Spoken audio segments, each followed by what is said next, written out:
I will quote you.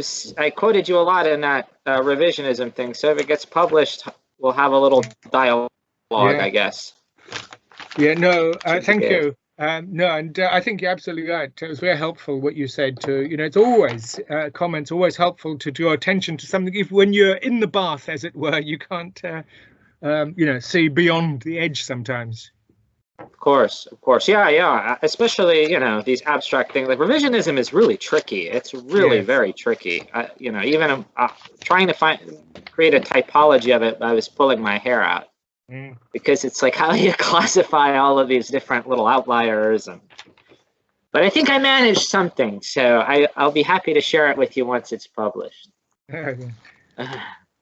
Okay, everyone, welcome to this panel. Just making sure I don't get any unwanted guests. Yeah, so. Thank you all for coming to this session, and I just want to say that we're going to kind of be very brief with my opening remarks. Just going to proceed in the order that the names appear on the program. So start with myself. It'll be Andrei Kazantsev, and then Andrei Krikovic, and then Sergei Kopov. And I'd like everyone to just try to keep to time. Which by time I mean maximum 15 minutes. So, you know, looking at basically between 12 to 15 minutes. I don't know how to sort of intervene if people are kind of talking too long. But maybe I just rely on your self-discipline. 12 to 15 minutes, please, and then that will give us 30 minutes at the end for remarks from our discussant, Professor Richard Sakwa, and a chance for us to then kind of respond and then perhaps open up to the, if we have time, hopefully we will, to the audience. Okay, so without further ado, I'm just going to get started unless there's any other business. No? Okay. So I don't have a PowerPoint slide, so I'm just going to speak to my paper. So the paper that I'm going to present is a co-authored piece with another of our panelists here, Sergei Kopov. It's very much a work in progress. The current title in the abstract is different to the one that's in the programme. It's all a bit. Can we somehow stop all the jigging about on the screen? The current title in the abstract is different to the one in the programme. What I propose to do is to begin by reading out the new title in the abstract, and then offer a brief kind of elaboration on the kind of argument and where there needs to be some more work. So to begin with the title is "The Paradox of Russia's Global Identity?" ? Understanding the dispute of state civilization. And here's the abstract. So this paper is about the rhetoric of state civilization. There's all kinds of. What's going on with the screen? Who's doing that? And Andrei is sharing his screen. Please stop it. Right. Yeah, Andrei, could you please stop it? So this paper is about the rhetoric of state civilization. It seeks to explain the character of this rhetoric, its ideological origins and international implications. It's not me. It's I'm not doing anything. I don't have a presentation. In terms of its character, we suggest that state civilization can be best understood as a symbol of Russia's global identity. And we explain the origins of this symbol with reference to ideas of Russian conservatism. And we explain the international implications of this symbol by exploring the way it justifies a choice in Russian diplomacy to defend a statist model for the reform of the Security Council in opposition to progressive models associated with a liberal rules-based order. So we argue the logic to this dispute discloses the self-legitimation paradox of Russia's current global identity, and this revolves around a diplomatic practice that seeks convergence on the international order of state civilization, while at the same time inciting anti-liberal faction in the Security Council that vitiates this order and its unity. So, the current draft of the paper is far too long and contains far too many digressions, some of which I managed to cut out of the version of the paper that I sent to discussion, about 5,000 words of extra digressions, which I'm sure he's happy not to have to read. In the next draft, there will be more attention placed on our methodology, what we mean by a symbol of global identity, and how this connects with the critique of the ideological politics of civilization from the philosophers we mentioned in the paper, Michael Oakeshott in particular, and also Eric Voegelin.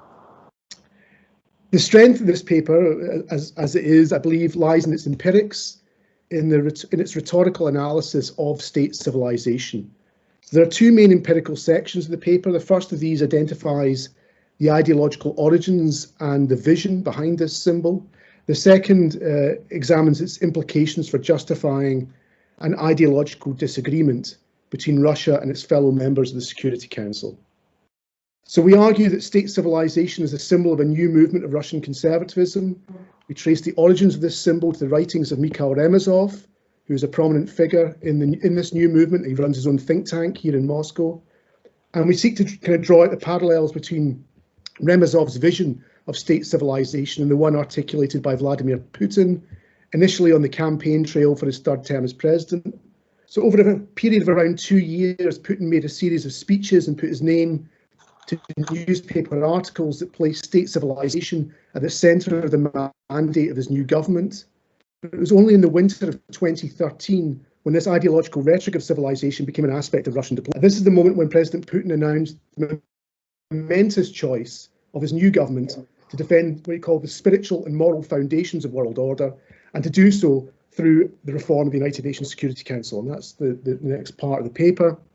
And it brings us to the crux of the argument, which is that there's an ideological rhetoric here that justifies an ongoing and potentially unending international dispute that is entirely self-generated by Russian diplomacy.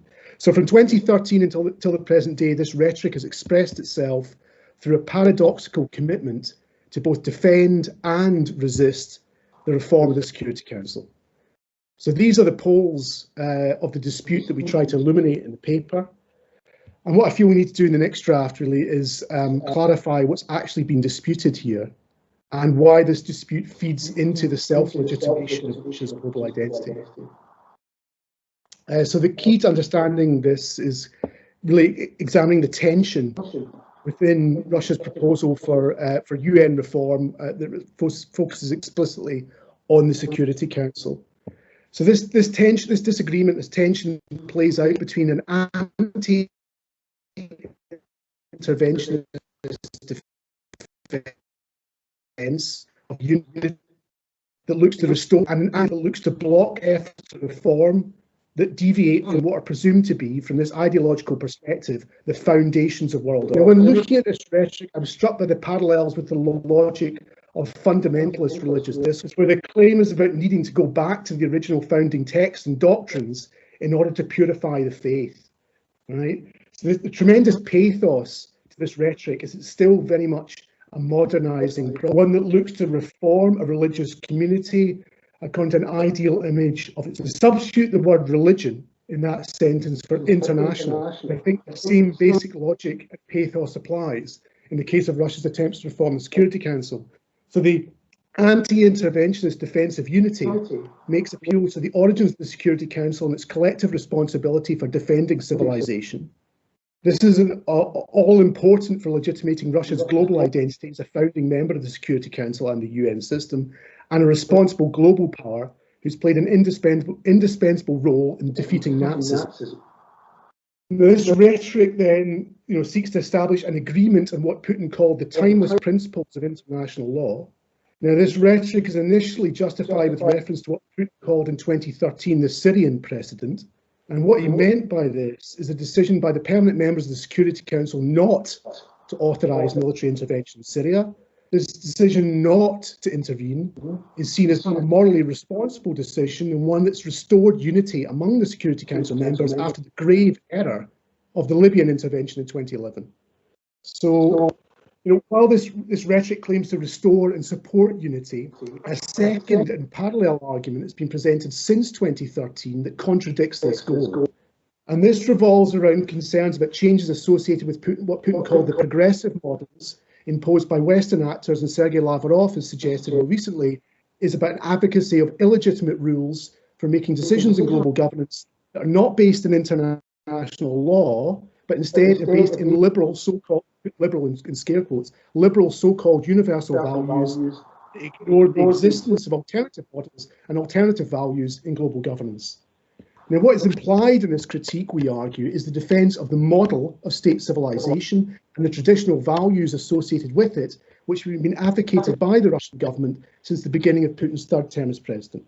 So the paradox of this dispute is that by engaging in this defence and resistance of Security Council reform, the exponents of Russia's global identity have only succeeded in convincing themselves that there is a growing instability in the UN system and that Russia's defence of world order's foundations is needed now more than ever.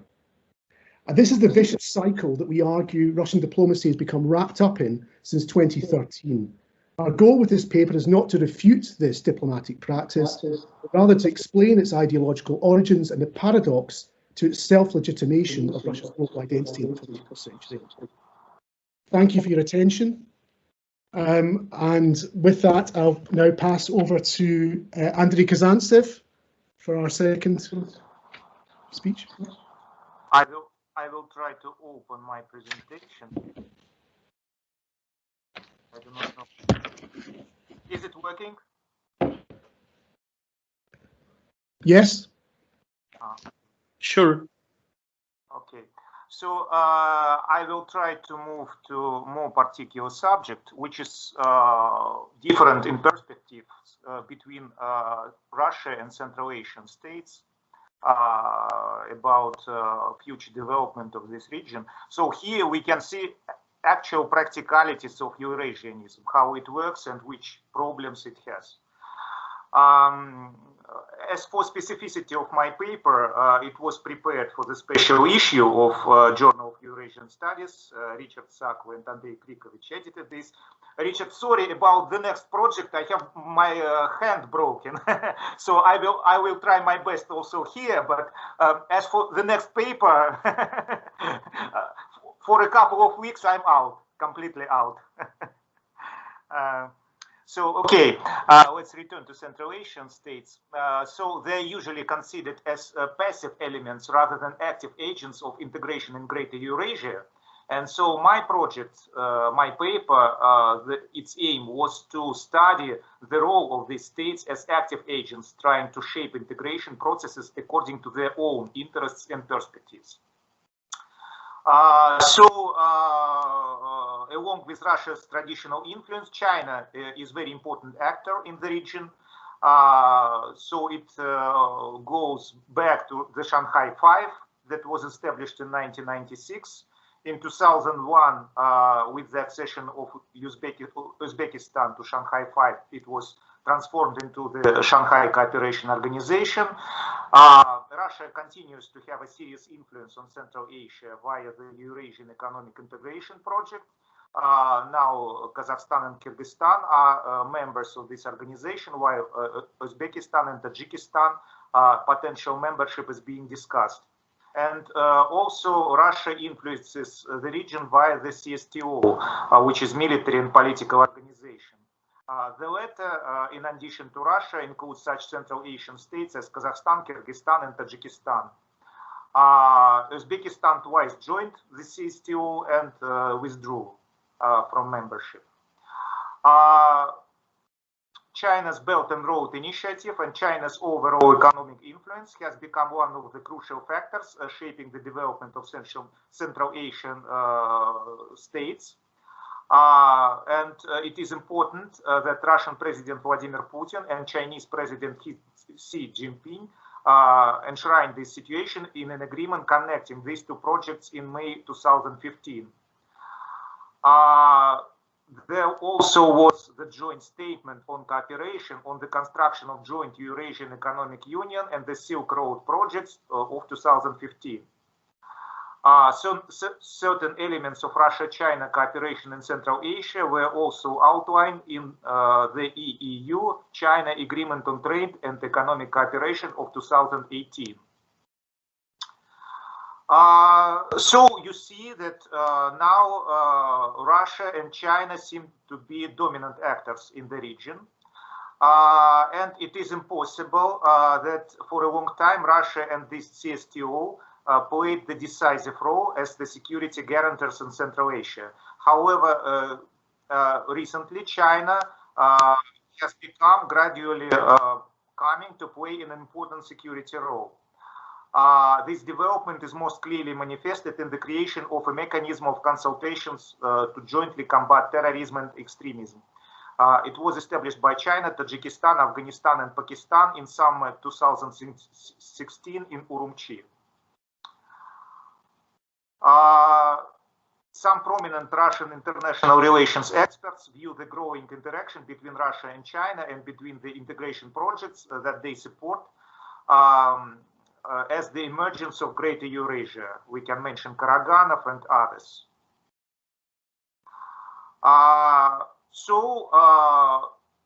There is the situation when, as I have told you, Russia and China seem to be dominant actors. But what do Central Asian states themselves want from Russia and China? It is important to notice that all Central Asian states conduct so-called multi-vector foreign policy that balance relations with the key great powers, Russia, China, and the collective West, as well as the Middle Eastern and South Asian nations. So they do not want anyone to have something like a dominant position in the region. Kazakh expert Dasim Satpayev, who is considered as nationalist, defined the essence of the multi-vector foreign policy as follows. Kazakhstan's interest lies in not following in the wake of some major geopolitical actor. We do not need either Russia or any other state as a big brother. Multi-vector foreign policies can also be regarded as balancing or bandwagoning, the kind of politics that are typical for Central Asia. So here you see the description of actually multi-vector foreign policies that these states conduct, which includes very intensive cooperation with the West, with the Islamic world. As for the West, we can especially notice very tight connection with NATO, especially in the context of US and NATO operations in Afghanistan, etc. And of course, you see some kind of multi-vector setting, which these Central Asian states want to save.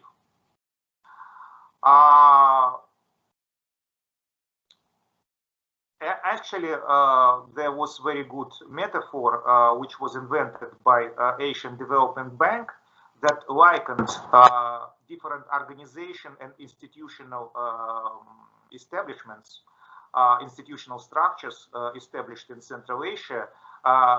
So it likened them to a spaghetti bowl. So we have many different organizations connected together as a kind of spaghetti bowl, or as a kind of spaghetti in the spaghetti bowl.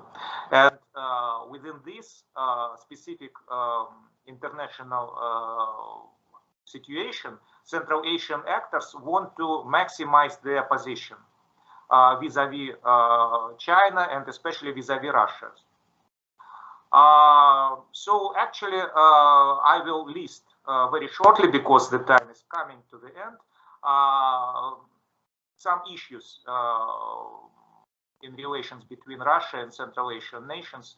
And now there are many issues which actually you probably remember. There was even a very tight rhetorical conflict between Russia and Kazakhstan at the beginning of this year and the end of the previous year, connected to specific statements of some representatives of Russian and Kazakh elite.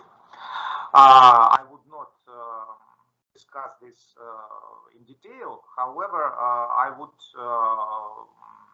point your attention to this fact. Just very general discussion. We have political and geopolitical differences in the CSTO and the Eurasian Economic Union. The fact that all Eurasian Eurasian Economic Union members are simultaneously CSTO members should mean that there should be interaction between economic, military, and strategic aspects of Russia's interaction with Central Asian states. But we do not have that. So they do not support Russia's position on Crimea and Russia's position on conflicts with Georgia, etc. Abkhazia, South Ossetia, they do not recognize their independence, etc. Then we also have contradictions between the key idea of Eurasian Economic Union, which was actually Glazev's idea, and the national economic strategies of Central Asian states. And this is quite visible in Kazakh policy inside Eurasian Economic Union. Kazakhstan radically opposes all the Eurasian Economic Union's attempts to create common industrial policy, etc. Because it simply had different policy than the policy which was put at the basis of Eurasian Economic Union. Then there is the issue of combining economic and political aspects in the Eurasian Economic Union. It is well known that President Nazarbayev, former president of Kazakhstan, spearheaded Eurasian integration. It was actually his idea. However, Kazakhstan has always emphasized that Eurasian Economic Union has purely economic objectives. Political and certain geopolitical components of the organization's activities should be minimized. And there are many different disagreements between Russia and Kazakhstan discussed constantly within Eurasian Commission about this.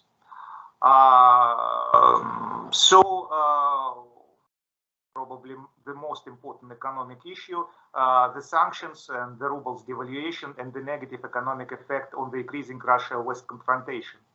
Actually, Western sanctions imposed on Russia after 2014 have introduced problems in the life of Eurasian Economic Union.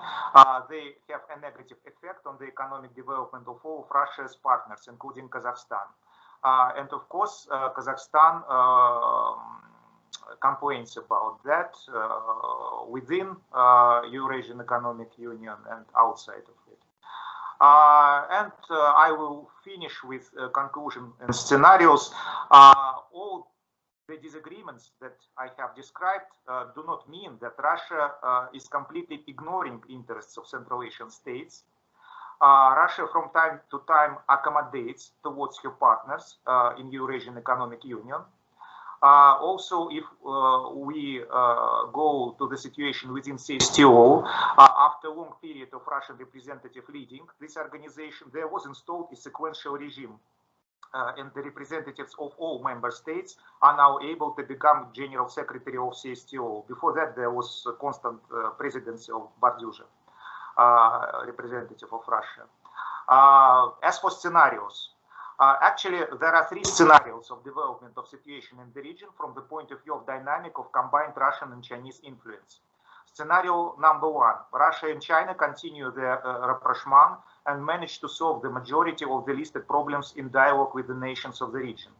In this case, their combined influence in the region becomes prevalent as compared to the other vectors of multi-vector foreign policies of the states of this region.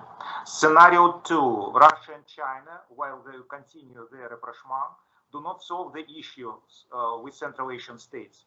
So these nations start investing more efforts into other vectors of international cooperation in order to neutralize the negative aspects of Russian and Chinese influence.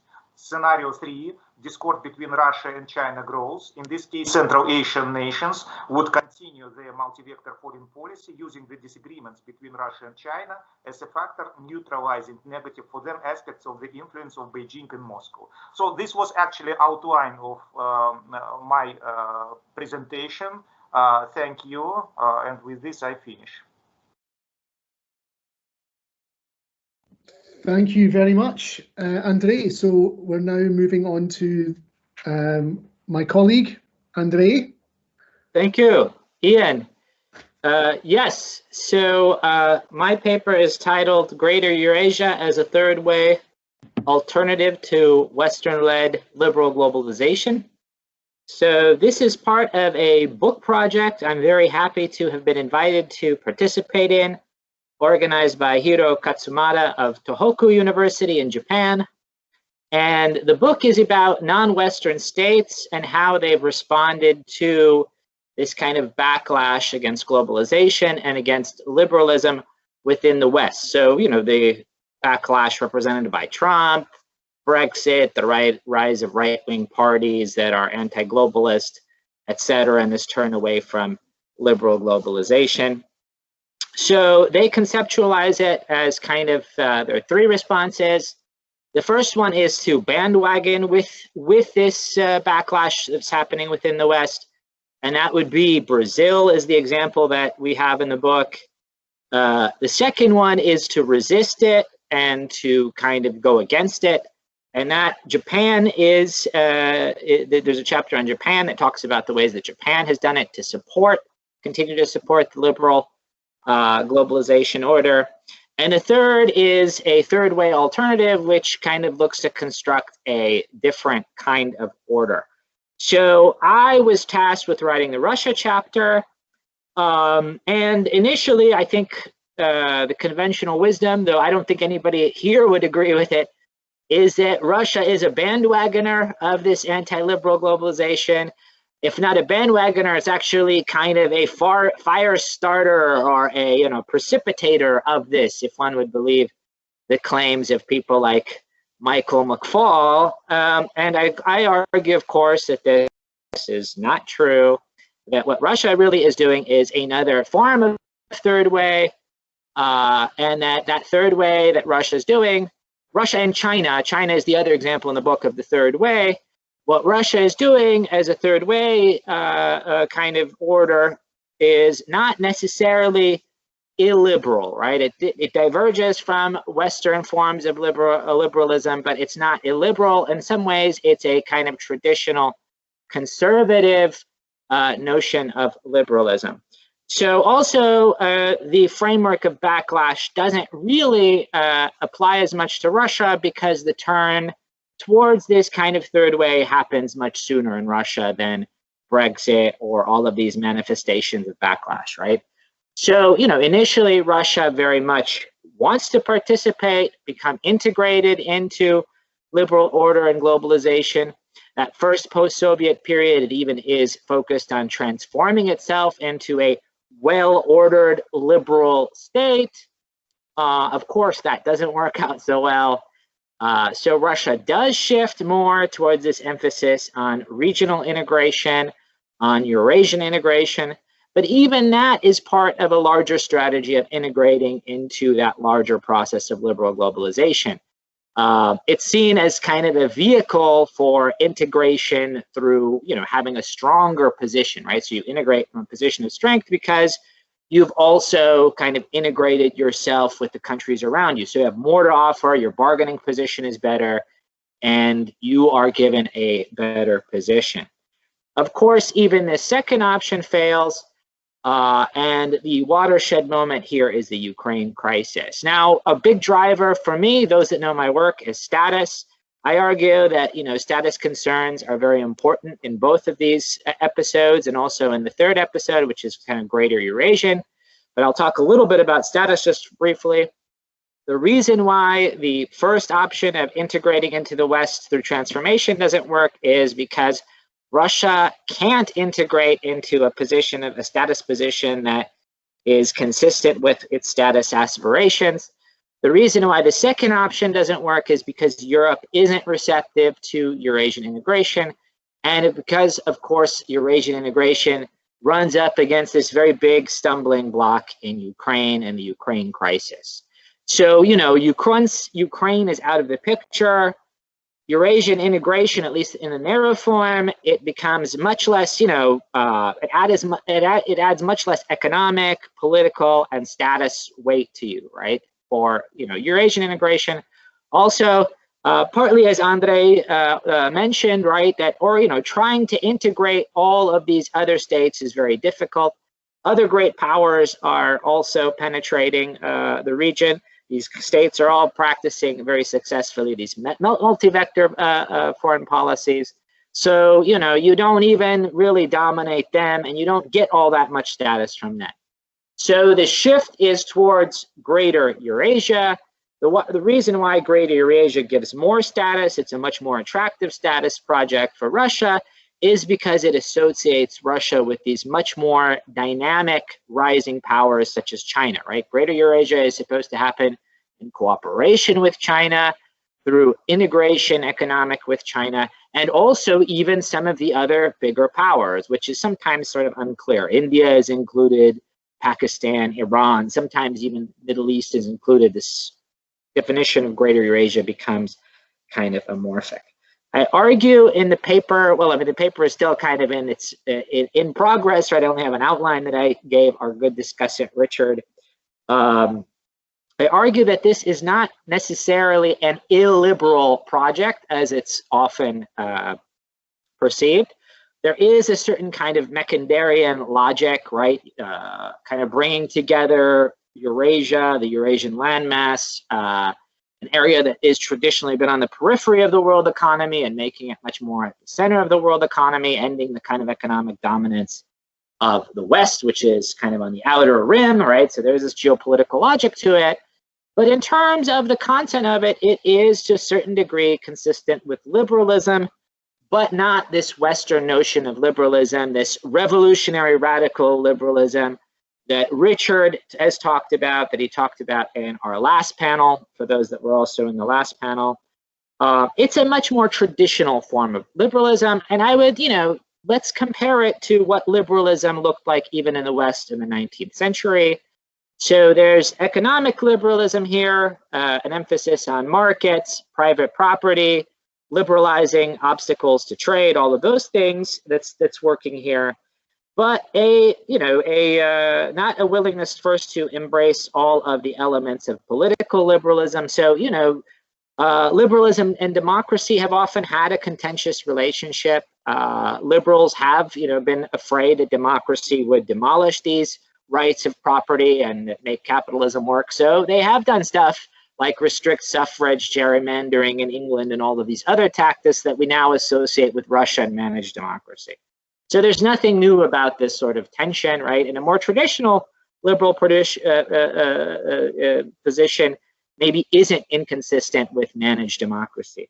The second element, of course, is the social liberalism, which Richard talked about, this Marcusean liberalism. So the entire liberal agenda of freedoms, social freedoms to sexual minorities, etc. That, of course, was not part of 19th century liberalism. So Russia shies away from that.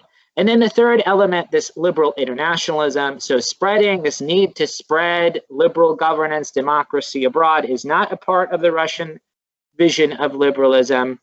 And that's not inconsistent with liberalism itself. So liberalism also preaches tolerance, right? Allowing the others to kind of do their own thing. Mearsheimer talked about this in his last book, that he found that, you know, there is a vision of liberalism that would also be pluralistic, that wouldn't have this liberal international component to it. And I argue that the Russian version of liberalism is here. So I think this is the toughest part to argue. This is the one that I'm in the middle of researching and arguing that Russia does have a form. It's not illiberalism, hostility to liberalism, as McFall argues in his obsession with Putin and his illiberalism. I think there is a different kind of definition of liberalism at work here. Not always, of course, consistent, right? Nor neither is American liberal internationalism. So that's at work here. So Eurasia is about creating this, Greater Eurasia about creating a space where this kind of liberal order, which would be, based mostly on economic rules, and that wouldn't have all of these kind of contents of modern liberalism, is at work here. However, I don't see much in the way, there's a lot in the way of conceptualization, a lot in the way of rhetoric, a lot in the way of this kind of very grand declaratory stuff going on here, but not a lot in the way of institution building and being very clear about what principles Greater Eurasia would stand. Like, how would you implement this project? That really hasn't been well thought out. And also, it's not clear that China these other great powers, which the project is relying on, have actually bought into this project. It seems like China may have a very different vision about world order and maybe have some doubts about Russia and its Greater Eurasia project. So at the end of the paper, I talk about this. I also, since this is a status project, I see status as not the only driver, but a main driver in this.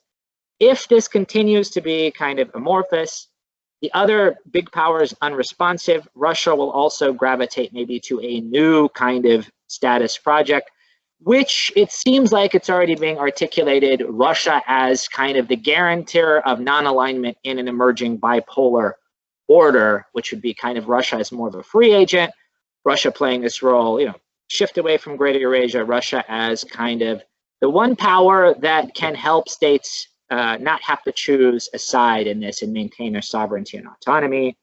But I think this Russian version of traditional liberalism continues, though in a much more kind of circumscribed form, not cast across this kind of Eurasian space, but specific to Russia itself. And I think it's sustainable partly because of Russia's economic structure. So we had a big debate about this with Anne Clunin at our panel in ISA. She sees as Russia as, because of its emphasis on sovereignty, as having turned away from globalization and will have to accept Chinese rules in the end. But I believe because of the structure of Russia's economy, its reliance on natural gas, all these these exports of energy resources, which of course are always exported freely, right? As long as there's no sort of resistance and they don't have to pay tariffs on them, etc., which is the norm in energy exports, Russia will be free to kind of also pursue this order, though maybe not in Eurasia, but within Russia itself. So that's the paper. I welcome all comments and criticisms and thank the organizers very much, especially Ian, for allowing me this opportunity to present it. Wonderful. Thank you very much, Andrei. And now on to Sergei Kopov. Hi, thank you very much for inviting. Certainly mine will be sort of a very different version of a paper. Can you see my presentation right now? Yes. Okay. And this is definitely related to Russian visions of world order, but perhaps it is also about how this vision is underpinned by maybe something which we can consider sort of a little bit invisible in a sense. And this invisible for me would be politics of loneliness, as the paper says, theorizing sovereignty as organized loneliness. And obviously it's sort of a association and the wordplay with sovereignty as organized hypocrisy, but this time this hypocrisy turns into organized loneliness. So obviously it is not a realist approach to IR. It's more, and you can see that on the framework that I'm appealing to. It is more related to post-structural and constructivist IR scholarship. So I'm coming back maybe to interpretivist paradigm, and I'll try to guide you through the paper, which is basically about studies of sovereignty, not only in relation to state, but also largely to relation to how identity and power are interconnected with concepts like solitude and loneliness, and therefore I try to explore relationship between sovereignty and political identity, which is the first part of the paper. And then I jump into using Richard Ashley's differentiation between vertical and horizontal modes of global governance. I jump into exploring different ways sovereignty is functioning, and particularly is turned into vertical and lateral horizontal modes of organized loneliness, which is in a sense invisible, but we can judge about it based on phenomenon it produces, like alienation, isolation, uprootedness, estrangement, atomization, and maybe even self-objectivation, of actors in politics, including in domestic politics. And eventually, the paper turns into examining 3 specific ways in which this management of loneliness anxiety has provided legitimacy to Russian vision. So Invisible provides legitimacy to Russian vision of the world order, including conservative ideological program of state civilization. And obviously, it incorporates the recent amendments to Russian constitution. So when I'm saying sovereigntism, I obviously rely upon the authors who talk about sovereigntism as a political ideology, including Michael Frieden, for example, and some of the publications in his journal. And that also concerns not just Russia, but also different forms of populism, nationalism, Euroscepticism, isolationism, etc., as you can see on the slide, including US and UK. And the novelty of my approach, as I hope, in exploring sovereigntism in modern Russia and beyond, is based on reconsidering the notion of sovereignty and trying to look at how it is underpinned by phenomena of a lonely crowd, and in a sense, looking at loneliness as something which people are not aware of, because not all the lonely people obviously are aware that they are lonely. And in that sense, what we get in the end as a result of that is the type of the political legitimacy that they produce when they are voting or when they are not intervening, and that creates the particular political subject which acts as a sovereign in a very Hobbesian sense. I will skip the part which is talking in detail about different approaches to sovereignty. It's in the paper, but I would just name some of the scholars whom you know pretty well, just to give you a sense of where I'm coming from. It's obviously people like Jens Bartelsen, Cynthia Weber, and her approach to sovereignty as a simulacrum. It's Tanya Alberts and her approach to sovereignty as a performative practice, which sort of reproduces itself, in a sense, articulating itself. And then I move into a bit thorough exploration of connection between sovereignty and collective identity, basing on Felix Berenskotter's approach to analysis of political concepts, including supporting concepts. So I try to prove that collective identity definitely is a supportive concept for sovereignty, as well as I later use Kevin Olson's new book on sovereignty, where he describes sovereignty as the chimera, the assemblage of the unlike elements, the sovereign imaginaries, in his book about, which is called Sovereigntism as Sovereign Imaginaries. And then later I use also some of the work of Nick Anouf, Rob Walker, and Richard Ned Lebo, which is a psychological underpinning of emotions and how emotions and later political trauma.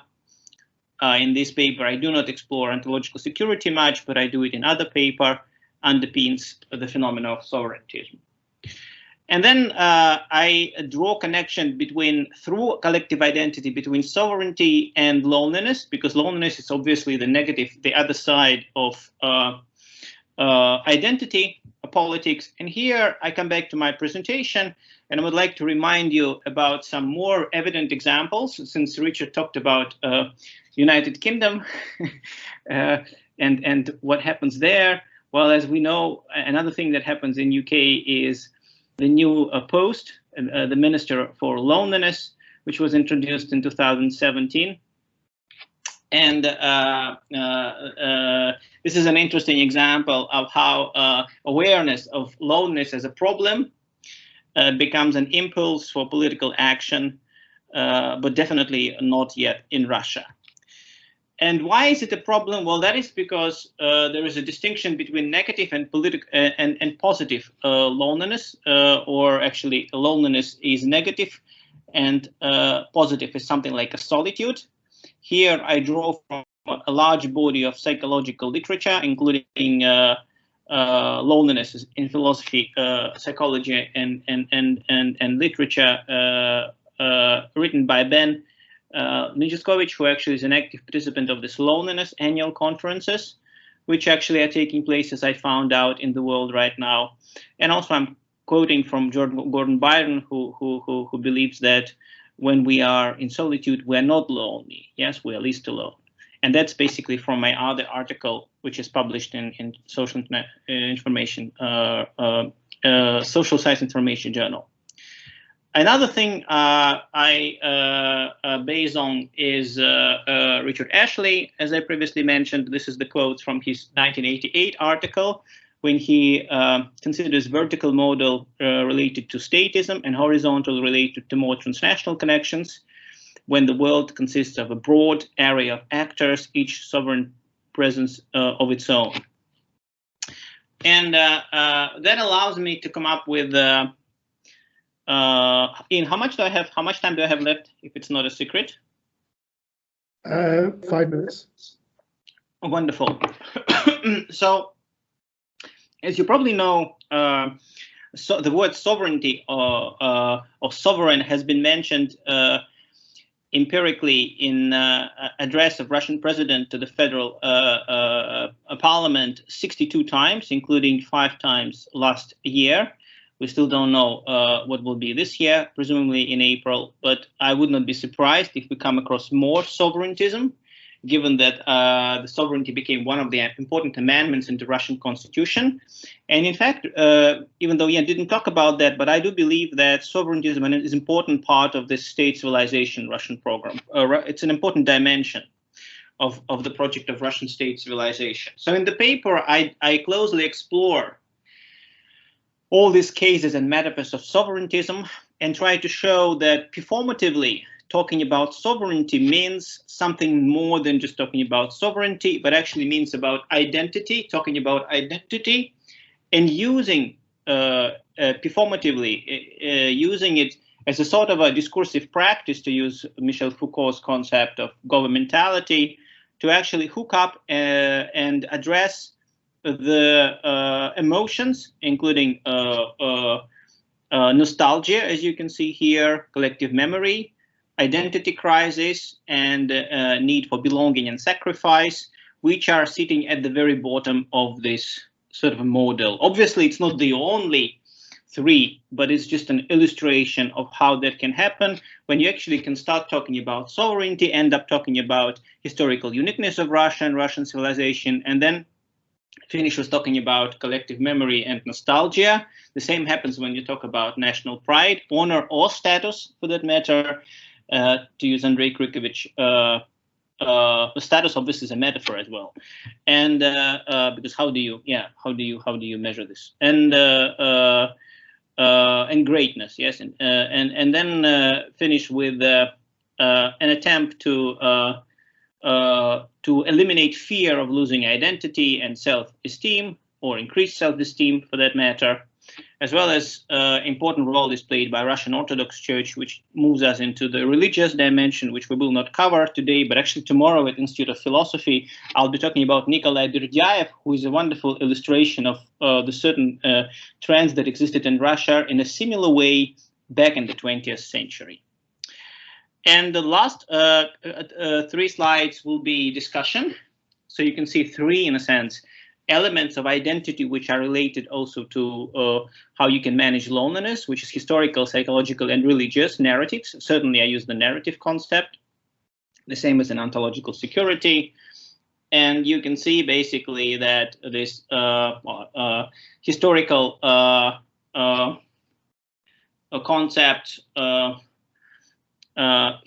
psychological and religious narratives link loneliness with sovereignty in 3-fold ways, particularly historical experiences of isolation. We remember famous Vyacheslav Surkov's article about Russia as a half-bred nation, then a psychological alienation, and eventually the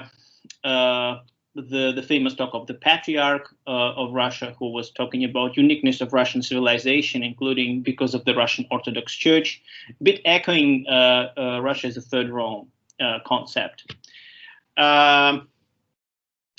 So conclusion is probably three things to be added. First two issues are, who are these agents of politics of loneliness? Well, that's pretty much everyone, because it's a performative,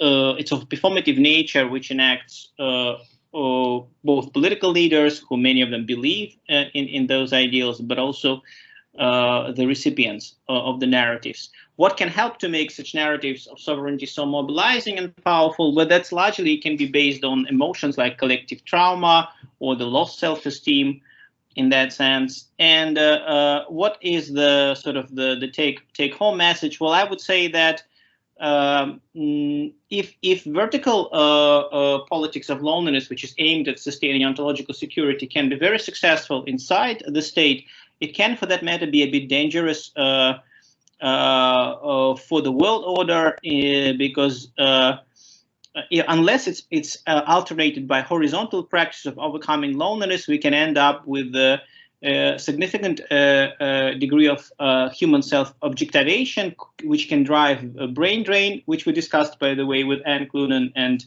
other colleagues during the ISA.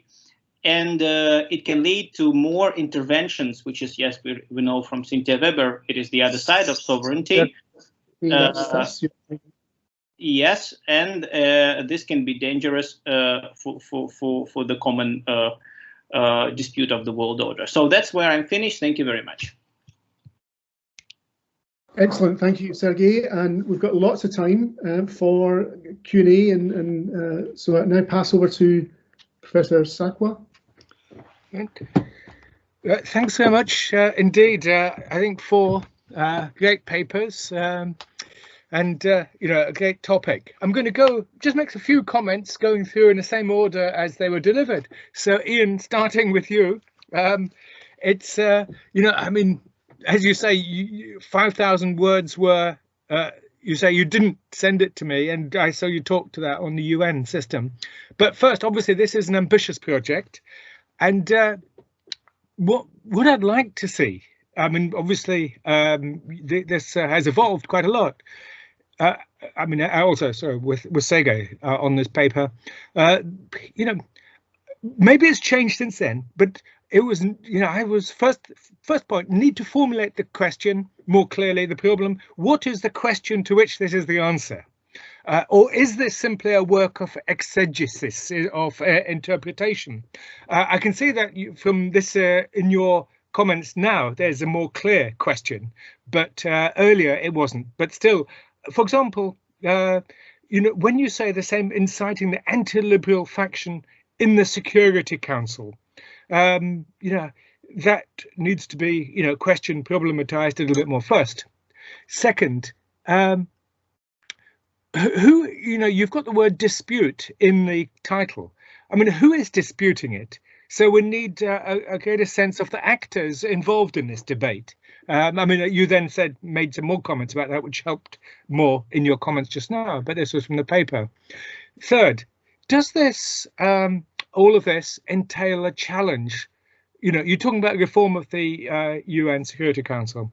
Is this a challenge to the international system, or a cultural, all this discussion of a state civilization, a cultural resource for critique of liberal hegemony? In other words, we need to locate that dispute or the debate, you know, a bit more specifically. You know, where is it taking place? I must say that, you know, there's a lot of moving parts here. You know, you actually said today that this dispute is self-generated. Again, you know, yes, but of course, no, because this whole debate about state civilization, as you know, is absolutely fundamental to Chinese national identity. All sorts of books. I've just once again looked at Martin Jakes' book on China. You know, half of it is precisely an appeal to 5,000 years of a state civilization in which the nation state is such like. So that then takes another point. I mean, are you trying to interpret the state, the modern state, by using, or is even Russia trying to do it by talking about state civilization? More specifically, the reform of the UN Security Council. You know, this new section does add greater focus to your paper, so good. But you know, you say it's not quite clear whether it's there to defend or resist reform. I mean, you haven't told us exactly what the parameters of the specific dispute are, because on the one side, it's very frightened that any reform would mean it may even not make the cut and become a permanent member. And of course, that debate applies with double force to the United Kingdom. So UK says, yes, we need reform, but you know, any sensible reform would boot the United Kingdom out. I mean, that's obvious. And that's why it's spending so much money now on a new generation of 4 nuclear submarines, nuclear weapon-based submarines, the so-called dreadnought. Even the name dreadnought is crazy, going back to the late 19th century. So, you know, the parameters of this dispute are very specific. So, you know, those are just some thoughts. I mean, it's just so much stuff in this paper. Yes, sovereignty. You know, you talk about, you know, again, you know, where does sovereignty fit in a state civilization? Because sovereignty, you know, is usually, you know, from Westphalian sovereignty and such like. So are we really saying, I mean, you know, this state civilization notion, where does it fit in to, you know, debates about the modern state and states in the international system? Is it actually repudiating? Is it going to making an alternative? This is just some thoughts. Second, onto Andrei's Kazantsev paper. Thank you very much. Sorry to hear about your arm, and hopefully it'll recover and you can get back to doing the work. Now, I mean, absolutely right that your argument about Central Asia states as active agents, I think that's obviously crucially important. And then you mentioned the various institutions in which they're engaged. Can I just question one thing though, and that is your notion or, you know, or use of the term multi-vector. Now, multi-vectorism is, I think, a very, you know, it needs to be theorized more and it needs to be critiqued more, because the very notion of a multi-vector foreign policy contradicts, it seems to me, your opening statement, because if you're talking about them as active agents, which I think is absolutely right, good, multi-vectorism, you're suggesting, is the framework in which they implement their activity, their agency. But by definition, multi-vectorism is reactive to the larger situation. It's Ukraine used to talk about multi-vectorism, and well before 2013 I critiqued it. I said, look, multi-vectorism leads you and makes you a victim constantly to external circumstances. It precisely deprives you of agency because you're not actually advancing a sustained position or devising a position. So by your use of multi-vectorism, you're actually potentially implying that these states in Central Asia will end up being Ukrainized, that is, divided, the playthings of external powers, and indeed leading to state failure, bitter ethnic conflict, etc. So multi-vectorism is the door to failure in some ways. So, you know, so that term, I mean, maybe you would defend the term in a more complex manner and say, no, it's within the framework, because these are structurally torn anyway, by definition. So that's just by their regional location. But if you're saying that, then I think that should be articulated quite clearly. In other words, their agency, by definition, is incredibly limited. But I don't think you're saying.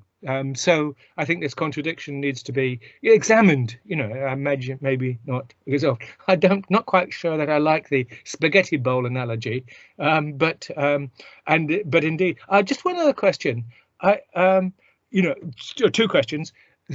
A bit more on the so-called division of labor between China and Russia in Central Asia. I mean, you talk about it, but as you say, there is no clear division of labor. Russia isn't just, you know, with Russia taking care of security, China, the economics, as you say, that's no longer holding. But it'd be nice to have, very explicit to say a notion of division of labor is now diffusing and dissolving. And the final thing is, it seems, sometimes, and I'd like to hear your opinion on it, it seems that Russia, in the last year or two, seems to be getting tired of the EU. Glaziev no longer such a close advisor at all. And the whole project, because ultimately the question was, does Russia need it? The other states do not ally with Russia on Caucasus, as you said, on Ukraine, and ultimately, was it an idea which, just like you talk about Brexit, a different form of Ruxit, which people were talking about in a different context. So that's Andrei. The third, Andrei, the other Andrei Kirkovich, thanks. Again, great, I think it's really exciting, this work. Just a few points. You talk about this, a different type of globalization. I'd like some more specification of that. In particular, there's much the notion of a third way, of course, to anybody in the United Kingdom immediately becomes, generates an enormous hostility, because it was Tony Blair's, Anthony Giddens's third way, which was catastrophic. It was, again, a type of internal multivectorism which led nowhere and which had no substantive identity of its own. And it was just simply talking about globalization as a deus ex machina. It was Tony Blair, whenever he was saying, you can't, you should be doing this, an industrial policy, this, that, or the other, better labor protection laws. He says, no, we can't do that because globalization tells us we can't. So by using the third way, you're actually denying your own argument about an alternative form of globalization, because the third way in the Giddensite, Tony Blair version, New Labour version, was precisely the most vicious form of globalization possible. First. And, second, I think you're onto something important, though, really important. And, I'm not sure. Some people have used the term alt globalization to describe all of this. I'm surprised that you haven't gone that way. Certainly not. The third way is not a good term. Alt globalization or alter globalization. In other words, they're for it, but a different form of it, which I think is absolutely right. I think that's exactly what's going on. That globalization and Western liberal globalization, with all the package involved, is a particular connection, a particular thing. Because don't forget that globalization after 1989, again, part of what I would say the Western revolutionary, globalization became an ideology. There's two things to globalization. One thing is the technocratic side of these things, that is the communications, trade, greater financialization, all that stuff. That's the technical side. But there's also the ideological side, which after 1989, exploded. Until 1989, we hardly ever used the word. We would just talk, and as I would still, as, internationalism. And so therefore, Russia is defending the model that I keep going on about, sovereign internationalism. And internationalism includes globalization, closely involved in such like. So it's a sovereign international model of globalization, a type of alt globalization. And I agree completely. It's not necessarily anti-liberal. It's not, Xi Jinping in Davos and elsewhere has defended globalization of that sort of a different form, the late 19th century sovereign internationalist form. So I think there's huge potential, great work in all of this, going back to, and the liberalism is indeed late 19th century type of globalization, the Norman Angell sort of discussions on that element. Can I just, final point about this non-aligned movement? As you probably know, this was a big debate in India in 2012, lots of papers, lots of discussion about non-aligned movement 2.0. So that's right. So, but what I'd say, it's not so much non-aligned today, but, perhaps, this is a question, perhaps a better term is, as I've said before, anti-hegemonic. The anti-hegemonic of anyone, China, anybody else. So it's sovereign internationalist. And just again, one other, I suppose, thing. You talk about a liberal backlash. even I didn't even understand what you meant at one point. I suppose you mean the backlash against liberalism. And at that point, we could talk about left populism, which is precisely left populism as discussed and developed by Chantal Mouffe. Left populism is today one of the most exciting, theoretical fields of debate going on, very much critiquing the old-fashioned globalization, its effect on labor, and so on. So, and as you say, it's a type of third way, not the right term, but as a type of it's a third way between what, by the way, Western liberal globalization, and Chinese authoritarianism. So in New Labour, it was never fully articulated either, and I think that would be useful. Final, Sergey, thank you again. Enormously rich paper, and you've answered one of my questions, because you didn't really define solitude in this paper, but you say you've done it elsewhere, because that didn't really emerge at all. This distinction. You touched on it, and it's in the title, but it doesn't, or in your abstract, but it doesn't really develop. Loneliness, and it's not the same as isolation, and so on.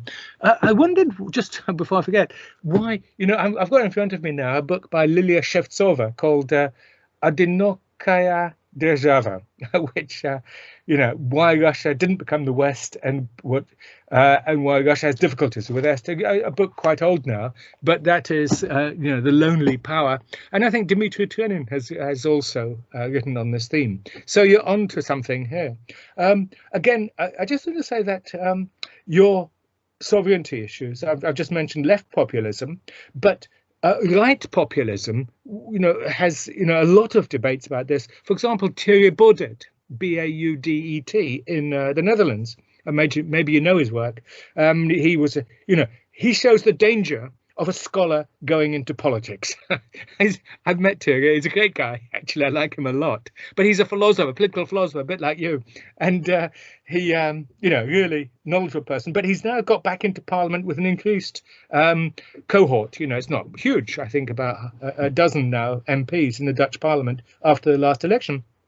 But he's written a lot about this right populist understanding of sovereignty in the world today, and how states have to go it alone and against this sort of old-fashioned globalization and such like. And so right populism in Western Europe seems to be, in that same, discussing some of the issues which you are. Yes. Maybe Andrei Krikovich could respond to this, but I'm sure that he's not delighted to hear you suggest that status is a metaphor. And so, but Andrei Krikovich, you could answer that one. It's probably a bit more than a metaphor. Yes. Yeah. You've covered so much in this paper that it's really interesting. But ultimately, there seem to be, you've written a lot on the psychology and the political philosophy of loneliness, and, perhaps even too much. But when applied to international politics and the way then, the links between these two, you then, use the case study of Russia. But again, this, I'd like to see the links and the genuine, you've done so much in here, but the join between the two, in a sense, the two parts of the paper, the Russian case study and your analysis on the other side. Can we use more public opinion? Maybe you've answered it elsewhere, because you talk about the Russian Orthodox Church, which is obviously one of those elements, but there's other side of it, or even, perhaps some sort of, other framing, overall arching framework, which would then have these two halves of the walnut in it. And that could be something like, postmodern sovereignty, which, of course, goes in all of this, because, loneliness was a phenomenon. You talk about some of this, the sociology of it earlier, but loneliness was very much a phenomenon of high modernity, the Freudians and so on, as you imply. But this modernity and sovereignty and post-sovereignty, maybe, or postmodern, something like this would then give you a really strong basket in which you could then put your two eggs. Putin put it in his interview with the what was it, the Financial Times on liberalism. You know, he said, "Are you putting too many eggs into the Chinese basket?" He says, "Well, we don't have many baskets to choose from, but this is a basket which, you know, because that would then, you know, there needs to be a meta argument, it seems to me, above all of this, in which then loneliness is mobilized to show the two sides of it. But anyway, that's just a thought. But again, it's just so much in here. I can't do much more than that. So thank you. And great stuff all around.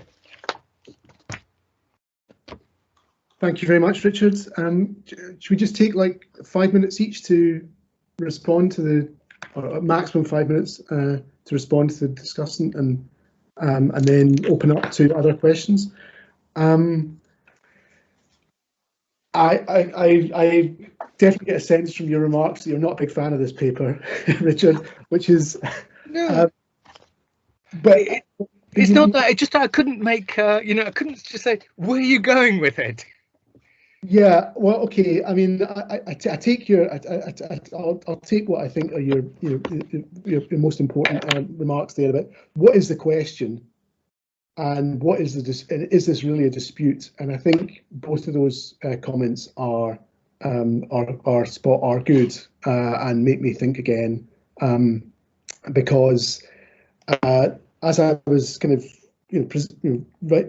jotting down my notes for my presentation, I became more and more unhappy with the idea this was a dispute, and more and more convinced that what I'm trying to explain here is a logic of self-legitimation. Yeah. And that a logic paradox is a logic, right? So it's a logic of self-legitimation to Russia's global identity, and that's what this paper is trying to explain. So the title might be "State Civilization in Russian Diplomacy: The Logic to the Self-Legitimation of Russia's Global Identity." So the idea being to explain, what state civilization is, where it comes from, as kind of as a sort of ideological origins, and how, when it becomes an aspect of Russia's foreign policy and its international relations, it generates a kind of logic that sort of a self-involving logic that is kind of creates a sort of sense of kind of instability within the UN system, and kind of this kind of vicious cycle that I referred to. I do want to hold on to this notion that it is entirely self-involving and self-referential, and I think this is important for the literature, which I obviously have to do more to connect with, on global identity, because global identity does not require an external other. Global identity can be entirely self-involving. It makes claims to collective identity and solidarity, which are universal and have no outside, or have no kind of presupposed outside. But maybe the outside comes, or a notion of sort of otherness comes at the end of the paper with reference to this kind of anti-liberal resistance, and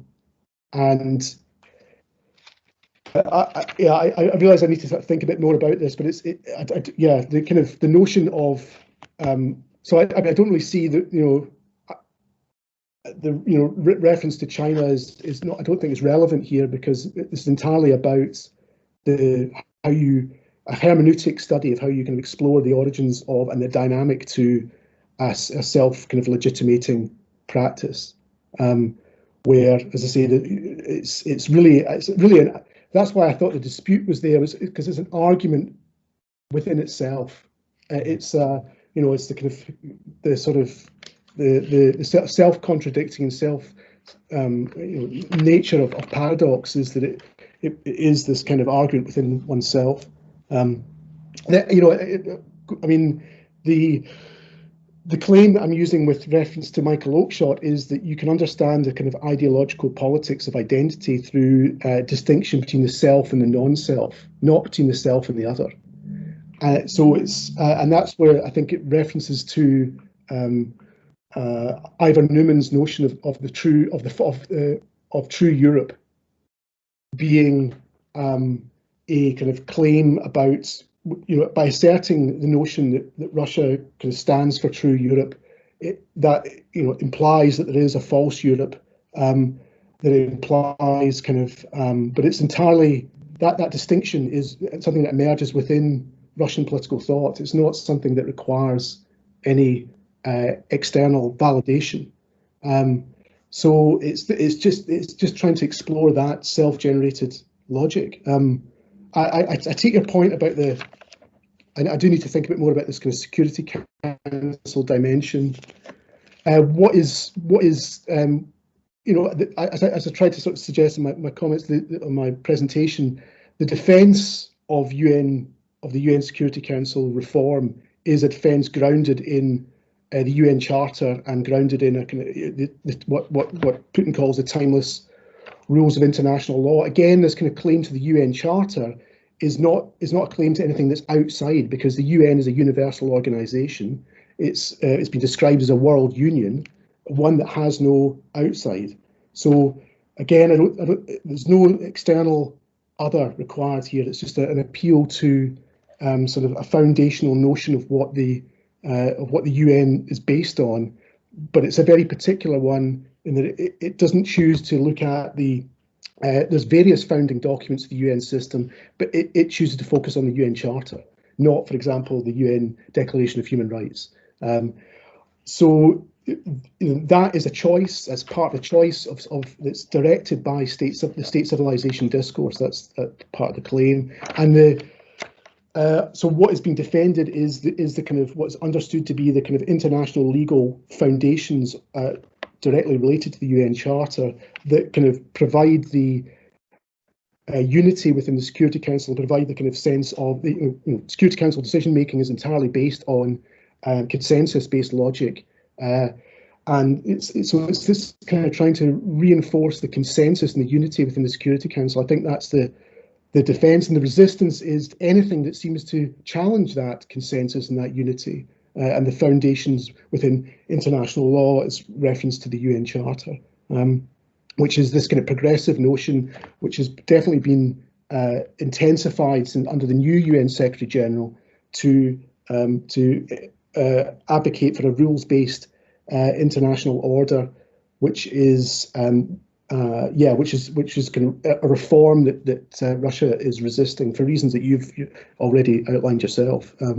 So I really take your points about the lack of clarity on the question and the lack of clarity perhaps on this sort of self referential nature, and I'll work on that for the next version. So thank you. Just to say that I think it's going a bit much to say that that there's a type of the fundamentalism issue when you say going back to the Charter makes it a bit religious. I thought that was pushing it a bit, but because since ultimately, in my view, that 1945 the UN Charter is the foundation on which our international system works to this day, 75 odd years later. So that is foundational, and anything which moves away from it is then, that is revisionism at the moment. So what neo-revisionism is trying to say, make it work better. Sure, we can have a reform. Second, get rid of US dominance of these bodies, make it work genuinely by consensus. And to be absolutely, I would say that is, I take your point about self-referential, fair enough. That's the argument generated logically internally and so on. But no, I don't want to take up too much time. But I thought it was a fascinating paper, and I really look forward to seeing how that's going to develop and how you're going to rein in all those various horses which you're guiding at the moment. So good luck. Thank you. So probably I can answer your questions, Richard. So first of all, I'm really grateful for your partially comment, partially question about multi-vector foreign policy. Actually, it's a very good topic, very interesting topic, and potentially it's a good subject of a new study, yes, ethical study, because actually here we see something like a gap between Western theory IR theory and practice of not only post-Soviet states, but also of third world countries of the Cold War period. Because you have mentioned non-alignment discussion, but I can say that this multi-vector foreign policy, they first appeared during the Cold War as practices of small states, like Afghanistan, for example. So in Afghanistan, during Mohammad Daoud presidency, just before the coup, which led to Soviet invasion, etc. So after coup that deposed the king and his brother and his relative became the president, yeah, Daoud.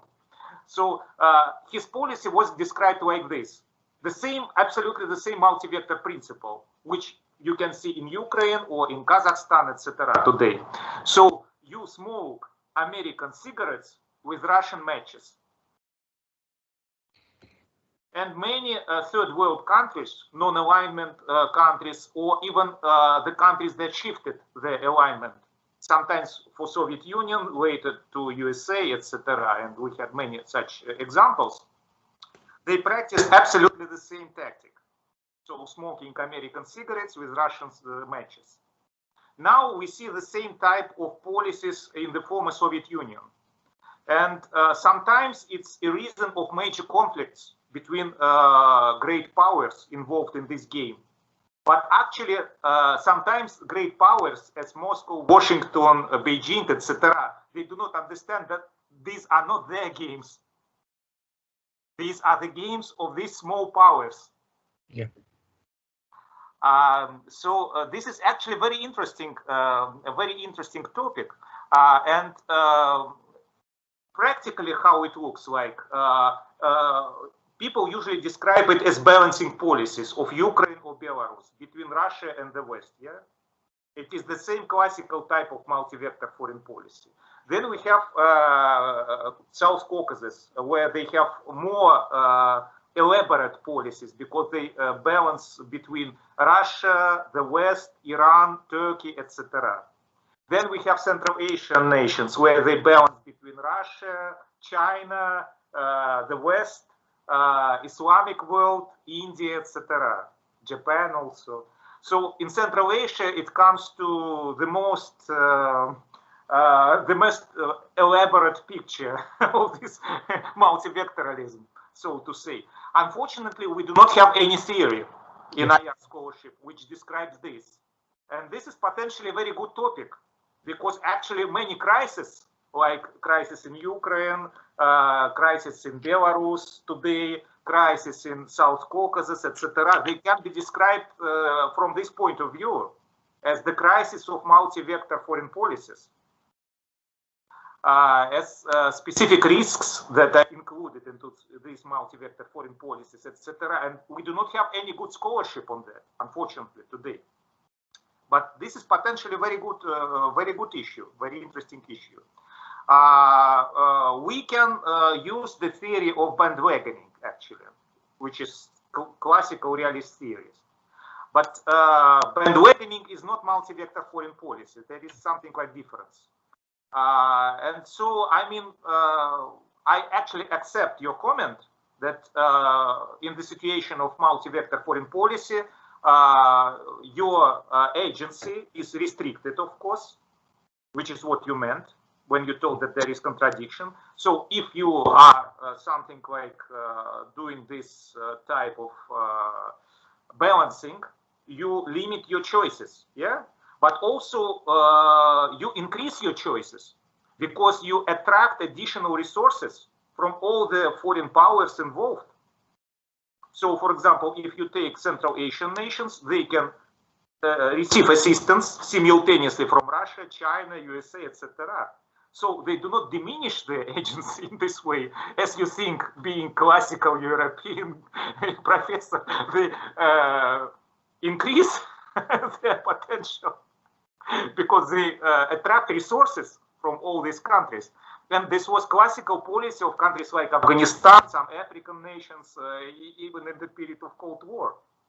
First Cold War, classical Cold War, etc. So I mean that there is very good potential theory, but still we do not have anyone who described it. And if you or anyone else can work with me on that, I would be really grateful.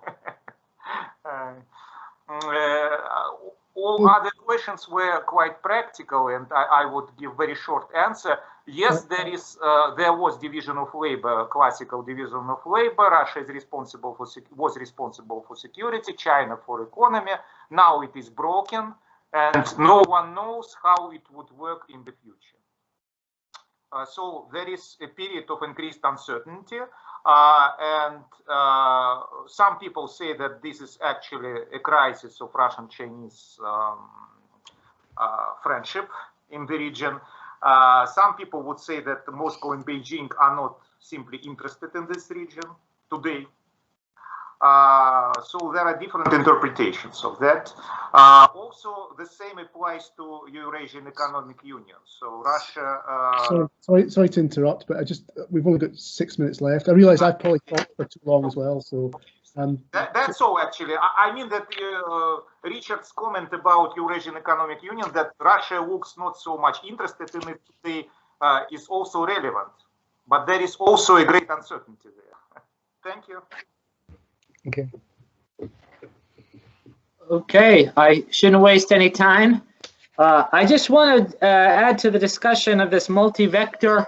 I've been thinking about it, and Andrei just alluded to bandwagoning, of course, Schweller's bandwagoning for profit. I've also been playing with this idea of balancing for profit, right? So instead of balancing smaller states balancing for security, but balancing for maximizing these gains they can get. So maybe Andrei, since we're involved in a lot of projects, we can talk about maybe continuing that. So Richard, thank you so much for the encouraging words. Third way, well, you know, I embrace this because this is how our editors conceptualize it. And to be honest with you, I never thought of Tony Blair. I don't give him much thought. You're lucky. He hasn't left as much trauma on my psyche as he has for you poor souls in the United Kingdom. For me, third way, I associate with Titoism and you know, this the Cold War. Yeah. But certainly, we should give some thought. If our readership would associate it with Tony Blair, certainly that's not what we're talking about. We're talking about an alternative form of globalization that neither embraces the complete litany of ideological messianism associated with liberal globalization, but also doesn't reject globalization outright. So an alternative, as you say. So I'll give it some thought and maybe research it a little bit, talk to Hero as well. Also with non-alignment, unlike our Indian colleagues, I also do not have these traumas related to non-alignment because, you know, we liked non-alignment. Also, Tito was a big proponent of it. And partly I do use that term because it's mentioned in that way in the Valdai reports that I was citing. But you're right, it's not exactly the same thing, right? And also, most likely, it gravitates more towards a position of Russia going its own way than an actual, you know, guaranteeing. But it kind of legitimates this kind of position. So I will certainly, well, you only saw a draft, I mean, a draft of the outline, but as I flesh out these concepts, we will certainly, especially, I don't want to be associated with Tony Blair in any way at all, or seen as promoting any of his agendas whatsoever. So we'll keep those in mind. Thank you, Richard, so much. And I'm glad that you find that this conceptualization of Russia as being not anti-liberal, but perhaps a traditional form of liberalism, not 100% clean, right? In terms of, yes, there's a lot of dirty business going on, but as we know, with gerrymandering and all these things that were happening in the UK or in the US with Jim Crow and all these other things to manipulate democracy, managed democracy is not something that was invented in the Kremlin, but there's a strong tradition even amongst the strongest liberal democracies. And I'll end with that to give 1 minute to our last speaker. Thank you, Andrei. Just say, Richard, so happy. Thanks so much.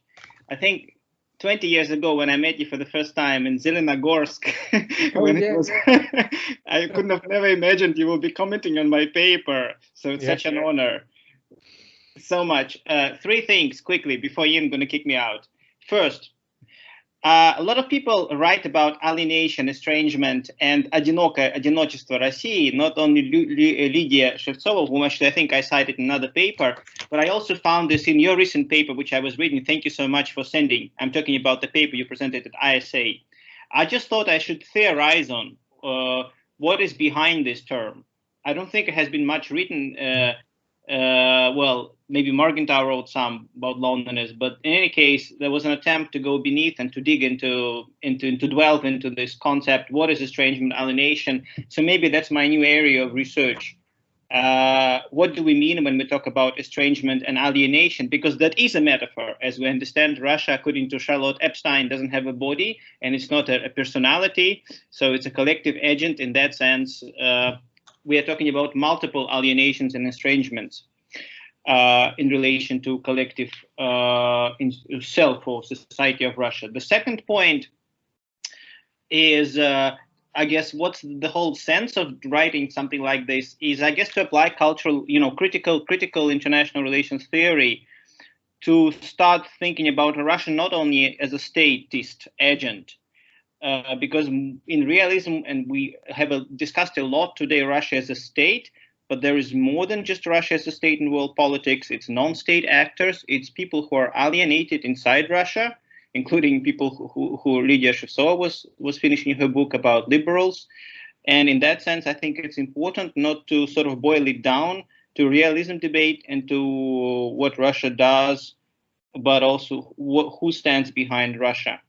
And that brings me back to sociology, because it's a lot of senior people who vote in Russia. And that's actually how I got to loneliness when I analyzed the profile of people who was voting and bringing legitimacy. And thirdly, thank you so much for post-sovereignty. It's a huge area. I'll be happy if you bring me more literature, but I do understand it can be somehow related to horizontal and lateral versions of overcoming loneliness. And with this, I end and give the word back to Ian. Thank you so much. Okay, thank you, everyone. That was wonderful. I really enjoyed that. Some really good comments and discussion. And unfortunately, we have no time to open up to others in the audience. But I'll pass over to Lolita to wrap things up for us. Yeah, sure. Thank you so much for your participation in the Pro conference.